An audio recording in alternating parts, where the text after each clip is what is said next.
specification-based life cycle model. When it comes to the specification-based life cycle model, the first model that comes to our mind, your personal identification number is incorrect, please try again. Suppose if you have entered the PIN number which is not correct, so you will be getting this third screen. So develop the executable specification instead of the object of prototypes. So then after that, so you execute the specification. So this is what I will call it as a series of prototypes. After that, we will come to the preliminary design and the steps. Specific behavior models are built and executed. That's what.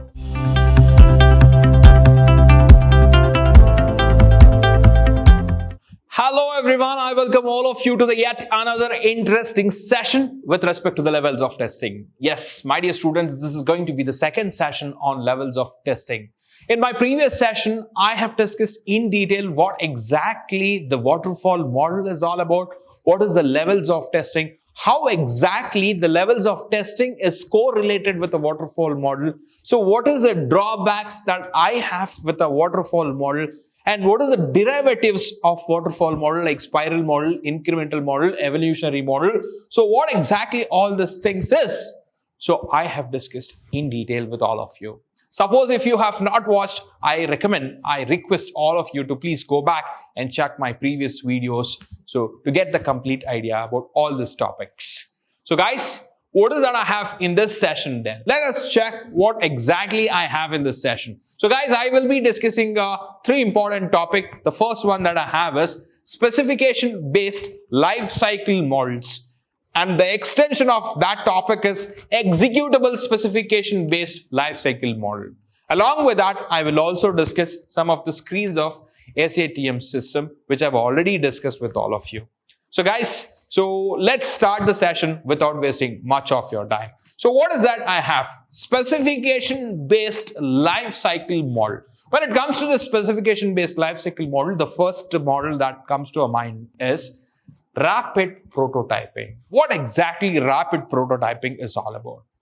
So I have explained this in detail in my previous session. So what exactly the rapid means, what exactly the prototype means. Rapid in the sense quick, prototyping in the sense what? So I am not developing the complete software. Instead of that, I'm just developing a prototype of it, a model of it, a small product of it. So that's what you need to understand. So the reason behind it is, so if you develop the complete software and imagine there is a bug in that, there is a fault in that, so all the effort will go for a toss. So for that reason, I'm just developing a model for that. So that is what I will call it as a prototype. Say for example, before constructing the apartments, they will just design, they will prepare the model. Okay, this is how it looks, this is how the elevation will come. So that is the prototype of it. If there is any correction in that stage itself, they can revise it. So that is the advantage that they have. So after constructing it, suppose if the elevation is not little okay for me, then I cannot destroy the entire building and I cannot do it. Yes, of course I can do it, but with a lot of loss. That's what you need to remember. To overcome from that problem, we have a concept called prototyping, even in the software. Yes, that's what I'm going to discuss with all of you, that is rapid prototyping. So what is rapid prototyping? Let's check with the diagram first. So guys, first I will define how exactly my prototype should be there. So that is what I will call it as a define prototype objectives. How it should be there. I will define my objective. Then after that, I will build the prototype according to my objectives, whatever I have specified. Then I will show that prototype to the customer and then I will take the feedback from the customer. The advantage that I have here is immediately, very soon, the customer will be able to see the prototype. He or she don't have to wait for a longer time for the product. Say for example, they got the product. If they need any changes, so they can give the feedback and that will be considered again and then we will be building the prototype again. So this is a process which will happen. So that's what you need to remember. So this is what I will call it as a series of prototypes. After that, we will come to the preliminary design and the steps. And the step moves forward is what you need to understand. So I think all of you will be knowing this, which we have already discussed in detail about these steps. All right. So now let's come to some of the points. Why do I need rapid prototyping? I have listed some of the points here. Guys, the first point. So basically, the rapid prototyping is a specification-based life cycle model. Yes. The second point is build quick and dirty systems. That's what you need to understand. It takes very less time. So when it compared to different models, rapid prototyping is very time. It consumes very less time is what you need to remember at this point of time.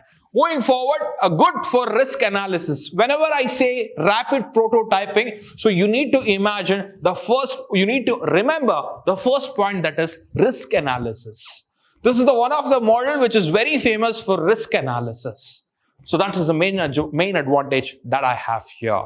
Moving forward, I have the customer feedback. Very quickly, the customer will be able to see the prototype and the customer can give the feedback on the prototype if there is any changes that is required. So moving forward to the next one that I have is rapid prototyping. So does not require any implication on integration testing. So we have a great implication on system testing is what you need to remember. And also it is very good for acceptance testing.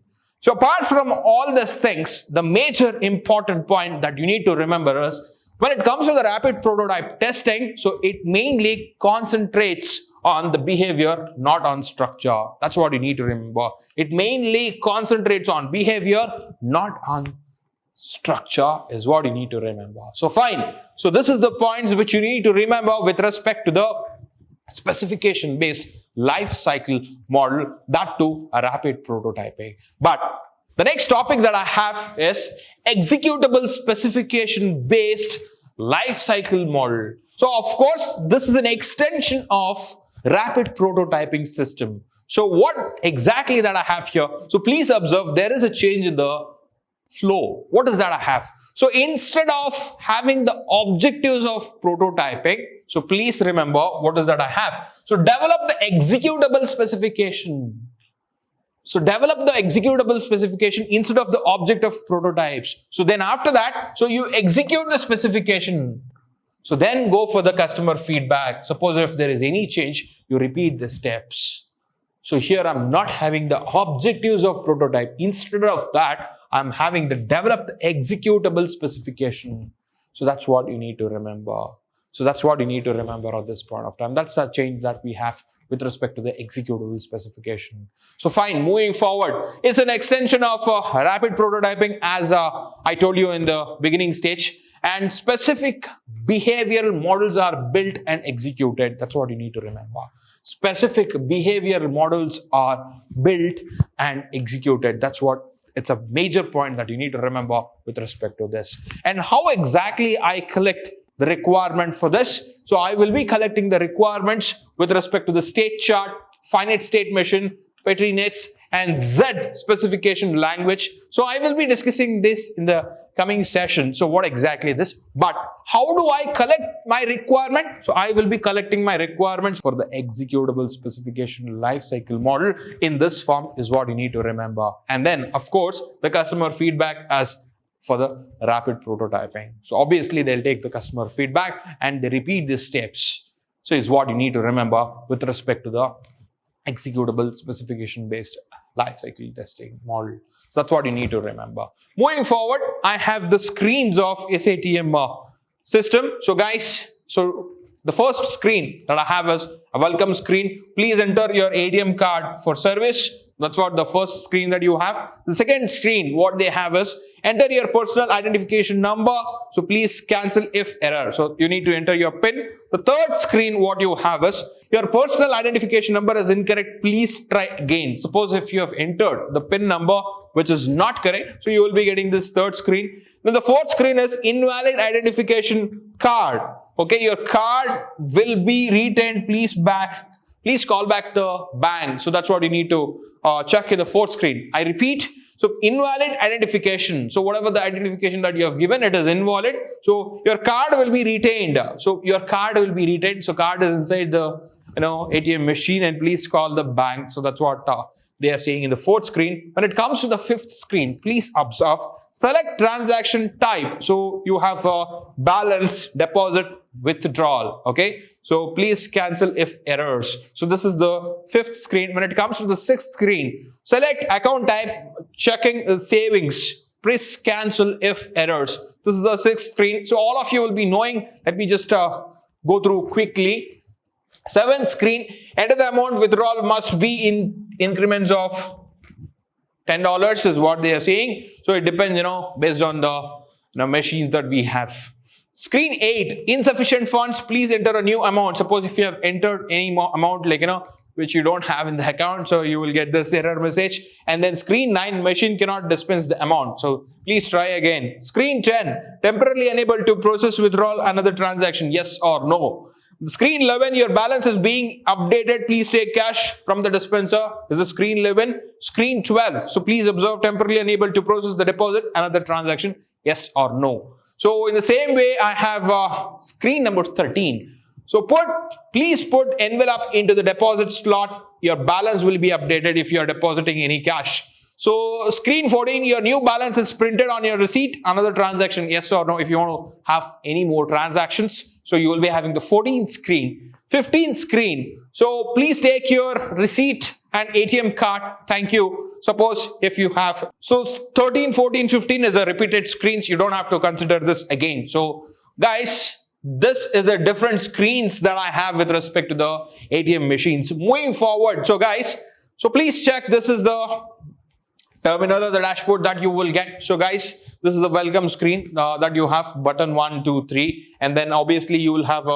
receipts, okay, and then you can have ID card. So the numbers what you have cancelled, cash dispenser door and deposit envelope door. So this is how the ATM machine system looks like. So I don't have to discuss this because all of you know about that very well, and I have discussed about this in my unit 1, okay, in detail I have discussed this, but I will be using this in the coming sessions, because with respect to the SATM, I will be discussing some of the important diagrams which deals with a ER diagram of SATM, context diagram of SATM, and also I will be discussing some of the important concepts with respect to the data flow diagram of SATM. So with respect to these diagrams, I will be considering this SATM as an example. So I will be writing these diagrams with respect to the SATM. That's why you should know the basics of SATM. That's why I have this concepts in my slides. So yes, my dear students, I will be waiting for all of you in my next session, so which I'm going to discuss some of the important topics of this chapter. Till then, take care. Bye-bye.